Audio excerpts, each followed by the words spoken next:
Çin iç içinin parça parça olur. Doğu Türkistan pat yakında özgür olur. İnşallah Doğu Türkistan özgür olduktan sonra bugün ana vatan Türkiye mezunları nasıl kucak açsa Doğu Türkistan tüm mezunları aynı şekilde kucak açacaktır. İnanın ki Allah'a ve Resulüne inanan herkes için söylüyorum. Herkes için söylüyorum. Doğu Türkistan özgürlüğü çok yakında. Çok yakında. Allah şahidim olsun çok yakında. Ama bunun için bu Türk milleti, bu insanlık arkamızda yanımızda olması lazım. İftiralar ve töhmetlerini, oyunlarını bozması lazım. Bizi yalnız bırakmaması lazım. Yanımızda dimdik durması lazım.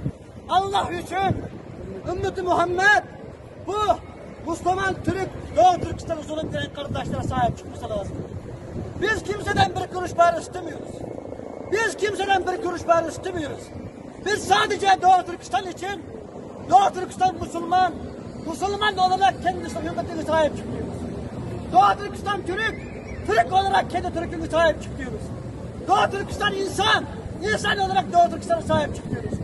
Bizim tek amacımız, tek ümidimiz sadece Türk vatandaşlarımız Türkiye'de mutlu yaşar gibi Doğu Türkistan'da mutlu, özgür hayat yaşamak. Kendi dinimiz, kendi kültürümüzü yaşamak. İnşallah bugün yakın. Bunun için ikrar karşısındaki hem çevremiz, tüm kardeşlerimizin ki elimizden yettiği kadar Doğu Türkistan için destek vermenizi rica ediyorum. Çok uzatmıyorum. Bugün burada gelen hem dünyanın her yerinde 5 Temmuz ölüm çıkarttığımız şehit olan kardeşlerimiz için toparlanan, dünyanın her yerinde eylem yapan, yürüyüş yapan, Doğu Türkistan için 10 dakika zamanını ayarlayan tüm kardeşlerime teşekkür ediyorum. Türkiye ordusuna Mehmetçiklerimizge Allah'ın selamı olsun. İnşallah Doğu Türkistan ordusu her zaman yanımızda. Biz ana vatanımız Türkiye, ana vatanımız Doğu Türkistan için varız. Zafer düştü Türkistan'a, ilim ile gelen gelsin. Mert gelsin, namert gelmesin. Allah'a emanet olun. Allahu Ekber! Allahu Ekber! Allahu Ekber! Allahu Ekber!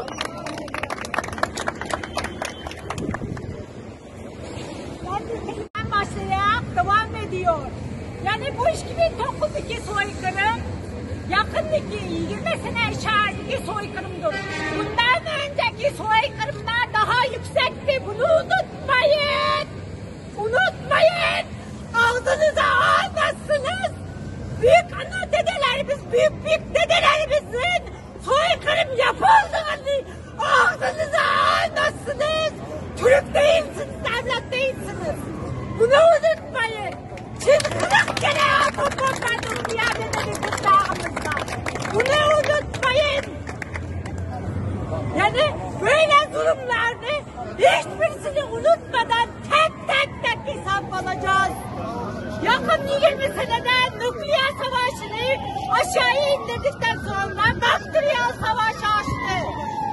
Virüs savaşı açtı.